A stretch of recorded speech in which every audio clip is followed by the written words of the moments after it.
Et si vos plus grandes idées naissaient quand vous êtes seul? Dans cette vidéo, on va explorer ensemble la solitude choisie. Non pas l'isolement qui fait souffrir, mais ces moments que l'on décide de s'accorder pour recharger ses batteries, clarifier ses pensées et stimuler sa créativité. Aujourd'hui, nous répondons aux 8 questions les plus fréquentes sur la solitude choisie, basées sur les recherches scientifiques et sur l'expérience de nombreuses personnes qui ont appris à en faire un véritable super-pouvoir. La solitude choisie, c'est quoi exactement? La solitude choisie, c'est un moment que vous décidez de vous accorder intentionnellement. Pas par obligation, mais parce que vous sentez que cela vous fait du bien. C'est un espace où vous pouvez mettre le monde sur pause pour vous reconnecter à vous-même.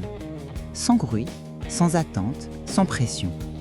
C'est la différence entre être seul, parce que personne n'est là, et être seul pour respirer, réfléchir, se recentrer. Ce temps-là devient un refuge intérieur, un lieu de ressourcement mental et émotionnel. Quelle différence avec la solitude subie? La solitude subie est douloureuse. C'est un manque, un vide, une sensation d'être coupé des autres. Elle peut apparaître même au milieu d'une foule. On se sent invisible, incompris, déconnecté. La solitude choisie, au contraire, est un choix conscient. Elle procure du calme, de la liberté et un réel sentiment de sécurité intérieure. C'est comme la différence entre être perdu dans un désert et s'arrêter volontairement dans un jardin pour respirer. Est-ce vrai que la solitude choisie réduit le stress? Oui, et c'est largement démontré. Quand on se retrouve seul, sans stimulation, le cerveau sort du mode alerte permanent. Le système nerveux se stabilise, le rythme cardiaque ralentit, les tensions diminuent. Un simple moment sans téléphone, sans conversation, sans demande extérieure, agit comme une mini-méditation naturelle. En moins de 20 minutes, on peut sentir la pression intérieure retomber et la clarté revenir. Pourquoi la solitude stimule-t-elle autant la créativité? Parce que l'esprit adore vagabonder, à condition qu'on lui laisse l'espace pour le faire. Quand vous êtes seul, vous n'avez plus à vous adapter au rythme ou aux idées des autres. Votre esprit peut explorer librement, connecter des idées, imaginer de nouvelles possibilités. C'est souvent dans ces moments-là que les meilleures intuitions émergent. Sous la douche, en marchant, en cuisinant, en regardant par la fenêtre. La solitude est un incubateur d'idées. Peut-on aimer être seul si on est très sociable? Oui, être sociable ne signifie pas avoir besoin d'être entouré en permanence. Les extravertis utilisent la solitude comme une courte recharge, un moment pour retrouver énergie et enthousiasme. Une marche, une douche longue, un moment créatif ou une pause café silencieuse peut suffire. L'enjeu n'est pas de s'isoler longtemps, mais de choisir des moments où l'on se recentre pour mieux profiter des interactions ensuite.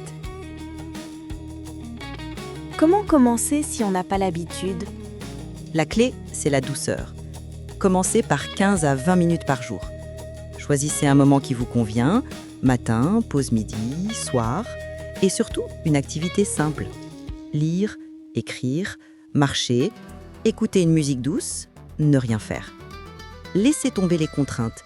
Le but est juste d'être avec vous-même sans pression. Rapidement, votre esprit va associer ces moments à une sensation de calme et de bien-être. Et vous verrez, on y prend goût bien plus vite qu'on ne le pense. Pourquoi certaines personnes n'aiment pas être seules et comment changer ça? Parce qu'au début, la solitude met face à son propre dialogue intérieur. Et ce n'est pas toujours confortable. Pensées rapides, émotions qui remontent, peur du vide. Mais ce n'est pas une fatalité. On peut apprendre à aimer être seul en changeant sa manière de percevoir ces moments.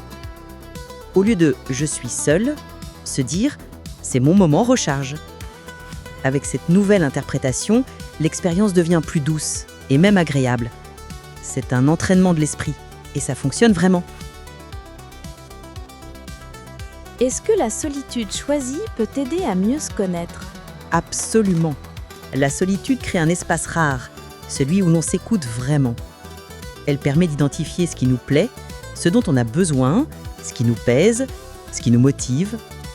Beaucoup de décisions importantes, changer de travail, lancer un projet, réorganiser sa vie, naissent dans ces moments de calme.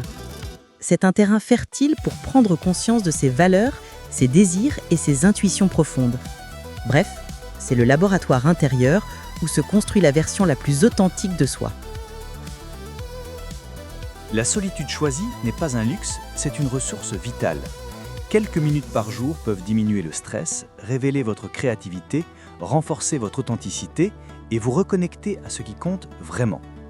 Essayez ce soir, 20 minutes pour vous, rien que pour vous. Dites-moi en commentaire, quel format de solitude allez-vous tester cette semaine ?